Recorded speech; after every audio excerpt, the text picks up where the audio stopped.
優勝はい優勝はい優勝はい。Good day mga kanegosyo, nga pala si Jepo, isang negosyante. Ang topic natin ngayon, sikat na mochi sa Japan. Kahit sa ibang bansa, sa Japan, tulad ng Japan, nagpo-focus in one mga kanegosyo. Mochi lang ang tinda araw-araw. Bakit napaka-importante ito sa pagninegosyo? Ito kung nagsisimula ka pa lang magnegosyo, tapusin mo tong video ko, sigurado marami ka matututunan. Ako nga pala si Jepo, isang negosyante. Isa rin akong DJ. Kung kailangan nyo ng DJ sa club, sa bar, sa event, message lang kayo dito sa page ko or comment lang kayo. Bilang negosyante, meron na akong 10 taon na karanasan na pagkalugi sa pagninegosyo. Tunay na negosyo lang tulad ng sari-sari store, barbecuehan, bilyaran, rental. Bakit kahit sa ibang bansa mga kanegosyo, nagpo-focus in one sila mga kanegosyo? Ito, wag ka malito mga kanegosyo. Pwede kang magtanong dito sa page ko. Naka-focus in one naman ako pero nalulugi pa rin ako. Ang sagot diyan mga kanegosyo, wala ka sa market ng mayaman o yung market mo nagtitipid. Kahit naka-focus in one ka, posible pa rin malugi ka. At marami pa ring senaryo, kahit alam mo lahat ng sinasabi na advice sa'yo, kanya-kanya tayo ng landas mga kanegosyo na tatahakin. Magkakamali ka sa mundo ng pagninegosyo. At sobrang importante yan mga kanegosyo kasi diyan ka matututo. Kwento ko lang mga kanegosyo. Way back noong pandemic, karamihan ng negosyo na malapit sa school, puro nag-close. At isa na ang negosyo kong sari-sari store doon mga kanegosyo. Dahil almost 2 years din na online class yung mga estudyante. As in, walang customer talaga.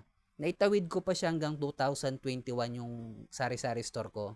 Kaso nag-decide na talaga ako na i-stop ko na. Nagkataon mga kanegosyo, ang community pinagsisilbihan ko mga college student.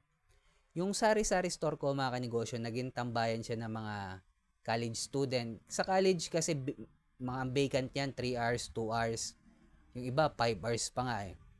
So naghahanap yan ng matatambayan.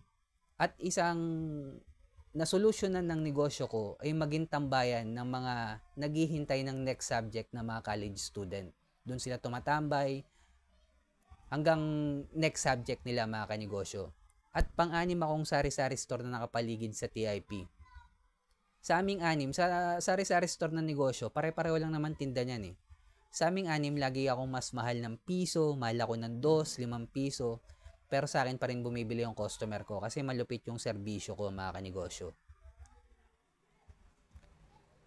Bakit importante ang focus in one sa pagninegosyo? Nung nagsisimula ako magnegosyo, hindi ko alam ang sari-sari store pala walang focus in one. Ang dami kong tinda nun mga kanegosyo.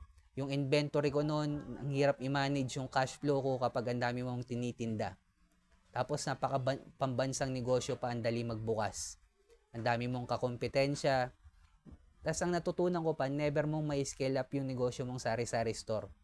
Hindi mo siya ma-apply ng franchising, distribution, manpower, software, licensing. Kasi hindi ikaw yung may-ari ng produkto. Nire-resell mo lang yung mga product na pinapamili mo. Hindi na lang tulad ng ginagawa ng negosyo ng mochi sa Japan. Sila mismo yung nagki-create, sila yung naggumagawa ng recipe ng mochi so that pwede nilang ma-scale up yung negosyo nila sa level 2 business model. Kasi sila yung may-ari ng product tsaka brand. Kahit sabi mo sa kabilang kanto may mochi din nagtitinda. Eh yung pareho lang yon kasi ikaw pa rin nag-create mga kanegosyo. Ikaw pa rin yung may-ari ng recipe. Tsaka sa negosyo ngayon, wala na tayo sa ginaya mo lang yan, esyo ginaya mo lang yan. Lahat ng negosyo ngayon mga kanegosyo magagaya na. At ano advantage kapag nakapokus ka lang sa isa? Hindi ka hirap ma-identify ng mga customer mo kung ano ba tinitinda mo. Kung mochi lang yung tinitinda mo, wala ng milk tea, walang shawarma, walang fries, walang hamburger.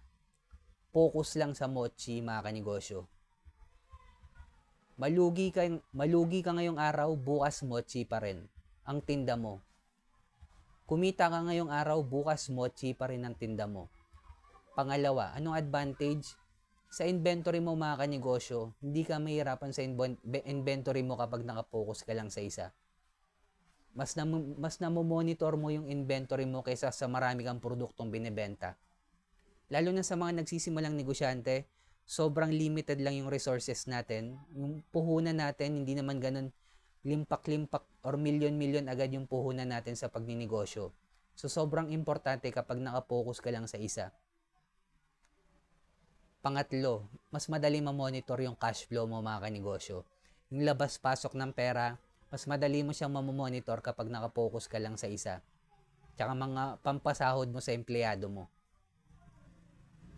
Alam mo agad kapag kulang yung benta or may nawawala. Pero pag may mga magagaling talagang empleyado na magaling magnakaw.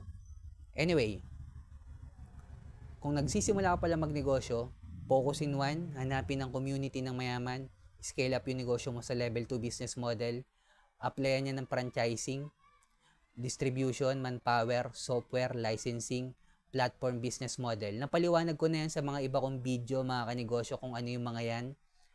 Isa lang sa mga yan mga kanegosyo, panghuli kailangan na natin gumawa ng original content dahil kasama na to sa trabaho natin bilang negosyante. At kung umabot ka sa dulo na video na to, subscribe ka naman sa akin, heart mo na rin to, comment ka lang, sabihin mo Mochi. Sa mga negosyanteng dumadanas ng pagsubok or struggle, huwag nating kalimutan mag-pray kahit anong religion natin. Ingat tayong lahat. Peace.